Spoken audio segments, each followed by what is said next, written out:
কি করতেছিস? বসে আছি। এত নোংরা পরিবেশে আসলে তোদের কাছে আমার দাঁড়ানোই ভুল হয়েছে। আইএসএ আমার সাথী মানুষ। ভাই আজ 3-4 দিন আপনার দেখা যায় না, আপনি কোনে ছিলেন? সোনারগাঁও হোটেলে ছিলাম। বিভিন্ন দার্শনিকবিদ, তারপরে তোমার মনে করো বিভিন্ন সায়েন্টিস্ট, এদের সাথে বসে একটা রাত ছিলাম। বেশি টাইম দিতে পারিনি ওদের।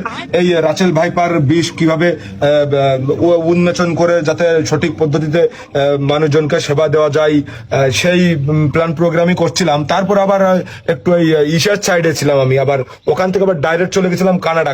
একটু কি জন্য ঝামেলা হচ্ছে, ওখান থেকে আবার ফ্লাইটে রাত্রে এই ইশা নামছি, ওই আন্তর্জাতিক শাহজালাল বিমানবন্দরে নেমে এই মাত্র আবার এই জায়গা থেকে হেলিকপ্টার দিয়ে বয়েজের মাঠে নেমে আমি মাত্র বাসায় আসলাম। এখন এই বাজারে যাচ্ছে একটু চা খেতে। অবশ্য খোলা চা আমি খাই না।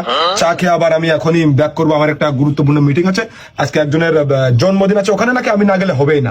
ভাই কার জন্মদিন? যদি হাতে সময় থাকে আমাকে নিয়ে যান। না, ওখানে তোমাদের মতো মানুষ এলাও না তো। ওখানে অনেক দামি পর্যায়ের মানুষ থাকবে তো।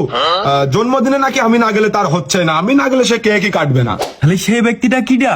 আরে ওই যে ফুটবল খেলে না, লিওনেল মেসি, ওর জন্মদিন। আমি না গেলে নাকি হবে না। তোমরা থাকো, আমার হাতে টাইম নেই, আমার পৌঁছাতে হবে তো।